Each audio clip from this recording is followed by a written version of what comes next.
always been a fan of director Mike Flanagan. The man has made a lot of movies that I've enjoyed, and probably at least a few that you've heard of.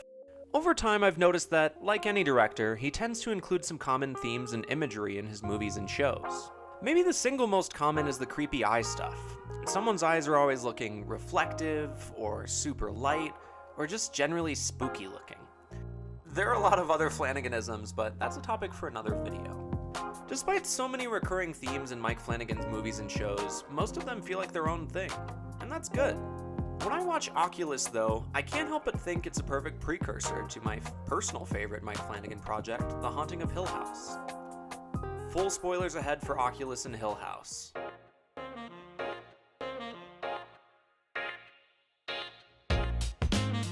At first glance, it doesn't seem like Oculus and Hill House have that much in common. But if we keep it to the basic plot points only, they're pretty similar. Both feature the older versions of characters who experience trauma in their childhoods at the hands of a supernatural object, the house in Hill House and the Lasser Glass in Oculus, and their more or less possessed parents. The grown-up versions of our protagonists then have to work together, despite their differences, to try and destroy the supernatural object, which they feel almost magnetically drawn to. They want to prevent further suffering, both for themselves and for others, but their plans are not the best. All the while, we as the viewer are taken on a journey through the past and present, and the barriers between the timelines frequently get blurry. In both cases, the protagonists ultimately cause more suffering, and they fail to destroy the supernatural objects because the objects can, supernaturally, big surprise, distort their realities and turn our protagonist's attempts back on themselves. There are more similarities, but my point is that Hill House and Oculus have a lot in common, and it's not such a stretch to say that Hill House could be considered a spiritual successor to Oculus. I should give you a more specific summary of Oculus, so here's a quick plot overview. Tim Russell has been in a mental institution for 11 years, following the death of both of his parents as a result of a run-in with a supernatural mirror. He's released into the world, thinking that any memories of the mirror and its powers are merely a delusion. Tim is immediately whisked back into his childhood trauma by his sister, Kaylee, and she enlists his help to return to their childhood home and destroy the mirror once and for all. He's initially skeptical, no doubt due to years of therapy, but he becomes convinced of the mirror's powers as the film goes along. Kaylee has tried to take precautions to capture the mirror's powers on camera without getting taken out herself. She has timers that remind her and Tim to eat and drink at regular intervals, and there are cameras all around the room. She also has a failsafe set up to break the mirror if things go wrong, which involves setting a kitchen timer to release a yacht anchor that's set to swing into the mirror and destroy it if the siblings are somehow incapacitated.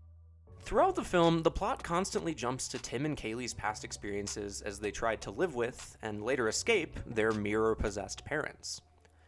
The mom has a sort of nuanced descent into mirror-induced madness, as the mirror preys on her insecurities about her body and the dad's potential infidelity, while the dad basically just gets mean and spacey. It's a tiny bit more complicated than that, but the scenes from the past don't do much for me, so we're just gonna leave it there. As the film goes on, the moments from the past are increasingly hard to differentiate from the present day, as the siblings are forced to relive their past trauma while fighting for their lives in the present. Eventually, in the past storyline, we see that the dad shoots and kills the mom before having a moment of clarity and making the younger Tim shoot and kill him. In the present, adult Kaylee's plan proves to be half-baked, and the mirror is able to alter the siblings' grasp on reality so much that Kaylee accidentally kills her fiancé when the mirror makes him look like a possessed version of her mom, and Tim accidentally kills Kaylee when he triggers the anchor, thinking it will destroy the mirror. Tim discovers that the mirror tricked him. Kaylee was standing in front of the mirror the whole time, so she's impaled on the anchor. If that sounds like kind of a bummer, it is. Ultimately, Tim is taken into police custody, and in a near-perfect mirroring of the older timeline, it seems like he's headed back to the mental institution, or worse. We see that the mirror has captured a new victim, Kaylee, and the film ends. Let the record show that I blame Kaylee for all of this. So, what does Oculus do well? It's far from a perfect movie, but there's some good fun to be had if you're a horror fan. There are some good scares on tap, like when it's revealed that the siblings were the ones who turned Kaylee's cameras, which were meant to capture the mirror's supernatural powers, to face each other while the siblings were arguing about the mirror.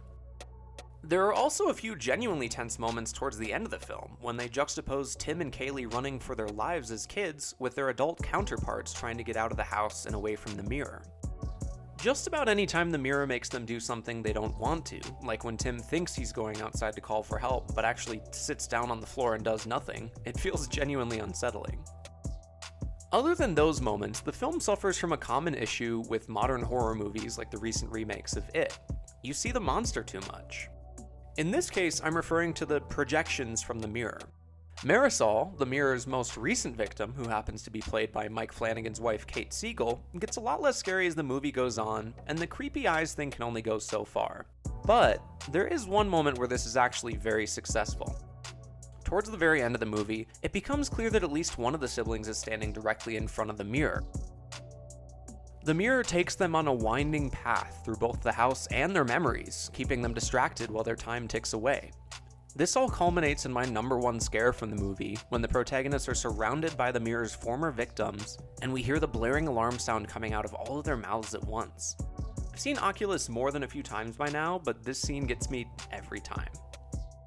I will say, I'm left wondering why they chose to end the movie the way they did. I've known Mike Flanagan to almost defuse his own horror in some of his other projects, like Hill House, but I think it's interesting that he went with the full-on dark ending here. The mirror won, hands down. But I'm torn on this. I guess it's cool that the mirror wins, but Tim and Kaylee didn't put up much of a fight. Overall, the ending is just okay. Let's talk about what Oculus doesn't do well. Despite how imperfect Oculus is, I don't have a ton of specific gripes, but I'll discuss my biggest issues. I found the flashback sequences really tiresome. The younger actors do a decent job, with the exception of the younger Tim making this face for 90% of his screen time, but I never found myself invested in the parents at all. They're both kind of humorless from the beginning, so their descent into mirror-induced madness and/or possession doesn't feel as dramatic as it could. Also, even though they do a clever job of stitching together scenes from the past and the present, it feels like two different movies. In the first movie, it's a more traditional possession story where the mirror makes the two parents descend into madness separately, and in really different ways that don't always make sense. Why does the dad stay kind of functional, but a little meaner, while the mom loses her mind completely? How does that support the mirror's goals if both of the parents are possessed by the mirror? Does the mirror want the mom out of the picture? What does the mirror want? Aside from feeding, that's never clearly addressed. What's the mirror's endgame? In the second movie, in the present day, it's more of a psychological thriller with supernatural elements. The mirror knows it's threatened, so it's a lot more direct and aggressive in taking on the older versions of our main characters.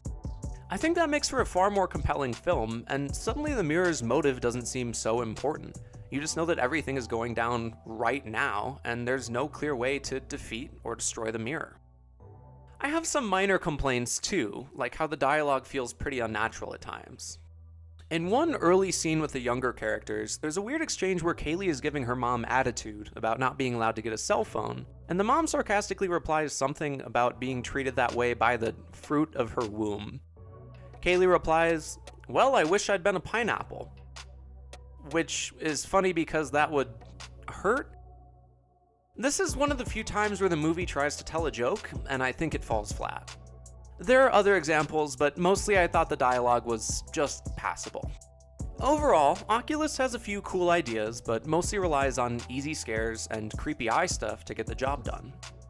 At the end of the day, I think the biggest impact that Oculus had was propelling Mike Flanagan's career forward, affording him the opportunity to make projects like The Haunting of Hill House a reality. Flanagan has confirmed this himself, too.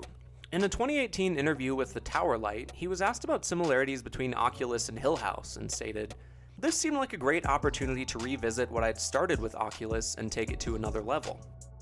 Playing with time was also a major theme of the story we were telling in Hill House. The characters themselves aren't necessarily experiencing time in a strictly linear fashion. So the line between the two movies is pretty clear. If you don't believe me, I would highly recommend giving both of them a watch. Hill House takes the best ideas from Oculus and works them into a twisty, clever, devastating story that I still think about almost every day. Hill House isn't perfect, but it does a far more effective job of building tension and dread in the viewer without relying too heavily on easy jump scares. Overall, Oculus is a cool little horror movie, but not much more. At the end of the day, its real value comes from the foundation it set for Mike Flanagan to create the fantastic shows like Hill House and Bly Manor that he's known for now. In other words, Oculus walked so Hill House and Bly Manor could run. Thanks for watching! This is my first attempt at a film analysis video, so let me know what you think in the comments. I have a few more videos ready to go, so subscribe to see more analysis like this soon. Okay, I have a few stray observations. Adult Kaylee sucks, and I know that's kind of the point, but yikes. Her brother is out of a mental institution for like 20 minutes, and she's already trying to make him come to the death house with the spooky mirror. I know that was when she was able to get the mirror and all of that, but I don't know, it seems like she probably could have just tried to fight the mirror herself instead of dragging her brother back into it. Okay, really quick. I can't critique Kaylee's plan without suggesting an alternative. So here's my extremely unscientific plan to defeat the mirror. Bring a long rope, a gun with a scope, the mirror, and a few buddies out to somewhere extremely remote like the desert. Tie the rope around the waists of 2 or 3 people, as many as it takes to carry the mirror. Keep the mirror covered up, and take other precautions. Make sure that your buddies don't have anything on them that the mirror could use to hurt them or each other. Have your friends, who are definitely wondering why they hang out with you by now, put the mirror far away in the desert and try to come back. If they can't get back, reel them in with your long rope. Once everyone is safely out of the mirror's sphere of influence, shoot the mirror. If the mirror can stop this plan, then the better plan is to just avoid it entirely. Kaylee's plan sucks so bad. How does documenting the mirror's power solve any of their problems? Having the kill switch is a decent idea, but does it really make sense to try that on the mind control mirror that can tell what you're trying to do and can make you do whatever it wants? It seems like a real oversight on her part. If both parents are possessed by the mirror, I still don't understand why the mirror would have them oppose each other. Why would the dad chain the mom up? Couldn't they work together to do the mirror's business? Alright, I rest my case.